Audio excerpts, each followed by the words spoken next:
Hello বন্ধুরা, কেমন আছেন সবাই? আজকের গল্পটি শুধু তথ্যের নয়, এক বাস্তব জীবন নিয়ে আলোচিত।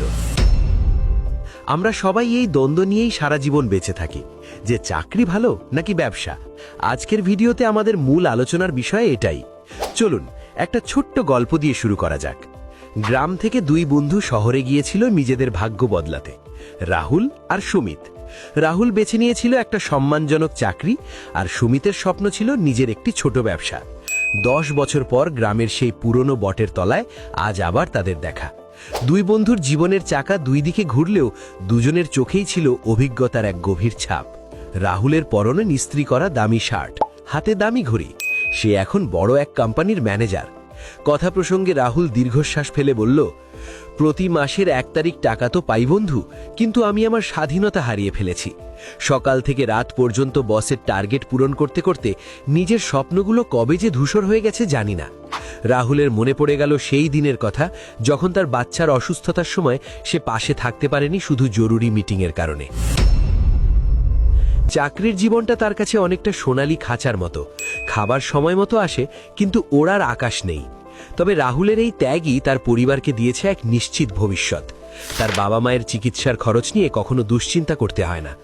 মাস শেষে বেতনটা যখন ঢোকে, তখন পরিবারের মুখে হাসি দেখে সে সব ক্লান্তি ভুলে যায়।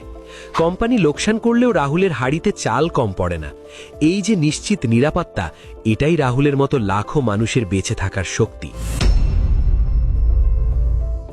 এবার সুমিতের দিকে তাকালে দেখা যায় এক অদ্ভুত আত্মবিশ্বাসের ঝিলিক।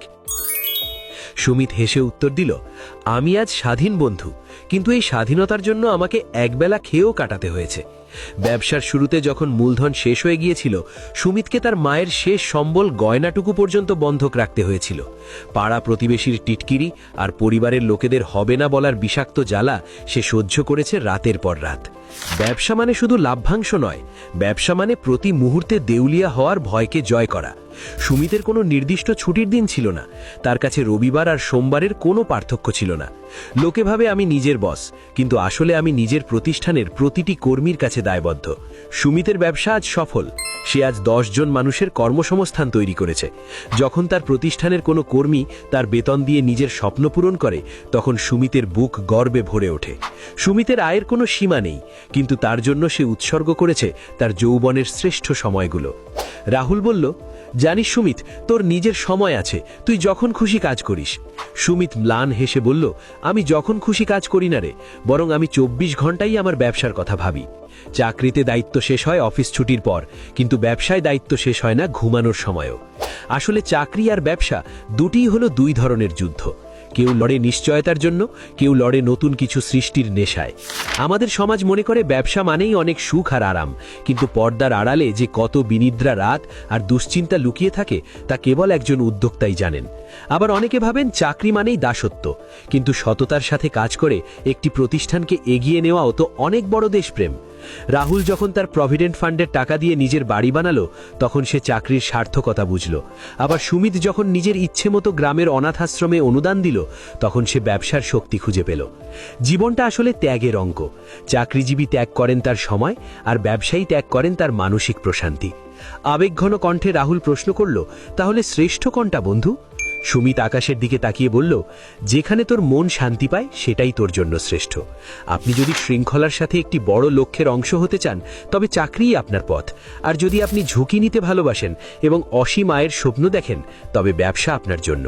মনে রাখবেন, ব্যবসা শুরু করলেই কেউ ধনী হয়ে যায় না, বরং তাকে নিঃস্ব হওয়ার ধৈর্য রাখতে হয়। ঠিক তেমনি চাকরি করলেই কেউ ছোট হয়ে যায় না, কারণ সে একটি বড় ব্যবস্থার মেরুদণ্ড। আজকের তরুণ প্রজন্মের কাছে এই দুটি পথই সমানভাবে সম্মানজনক, কিন্তু সামাজিক চাপে পড়ে কখনো অন্যের মতো হতে গিয়ে নিজের সত্তাকে হারিয়ে ফেলবেন না। বন্ধুর সফল ব্যবসা দেখে হুট করে নিজের হাতের চাকরিটা ছেড়ে দেবেন না।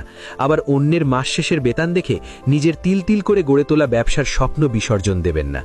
আপনার ভেতরে কি আছে, আপনি কতটা চাপ নিতে পারেন, সেটা আগে খুঁজে বের করুন। চাকরি আপনাকে নিরাপত্তা দেবে, আর ব্যবসা হয়তো আপনাকে সাম্রাজ্য দেবে, কিন্তু এই দুই ক্ষেত্রেই সফল হতে হলে প্রয়োজন কঠোর পরিশ্রম আর সততা। সুমিত আর রাহুল যখন একে অপরের হাত ধরল, তারা বুঝল দুজনেই আজ বিজয়ী, কারণ একজন দায়িত্ববান বাবা হতে পেরেছে আর অন্যজন সাহসী স্বপ্ন দেখা মানুষ। ভিডিওটি যারা দেখছেন তাদের বলছি, আপনার বর্তমান অবস্থাকে ছোট করে দেখবেন না। আপনি যদি চাকরিতে দক্ষ হন তবে সেখানেও আপনি শীর্ষে পৌঁছতে পারবেন। আর যদি আপনার মধ্যে জেদ থাকে তাহলে শূন্য থেকে শুরু করেও আপনি পৃথিবী জয় করতে পারেন। টাকার চেয়েও বড় সম্পদ হলো দিনের শেষে নিজের কাজে তৃপ্তি পাওয়া। আয়নায় নিজের চোখের দিকে তাকিয়ে বলতে পারেন, আমি খুশি, তবেই আপনি সফল। জীবনের এই দৌড়ে অন্যকে নয়, নিজের গতকালের সত্তাকে হারানোই হোক আসল লক্ষ্য। আশা করি রাহুল আর সুমিতের এই গল্প আপনাকে আপনার পথ বেছে নিতে সাহায্য করবে। ভিডিওটি ভালো লাগলে শেয়ার করুন এবং কমেন্টে জানান আপনি কোন পথে হাঁটতে চান। নিয়মিত আমাদের সাথে জুড়ে থাকার জন্য সাবস্ক্রাইব করার বাটন প্রেস করার অনুরোধ রইল। আজকের পর্ব এখানেই শেষ করলাম। দেখা হবে পরবর্তী পর্বে। ধন্যবাদ।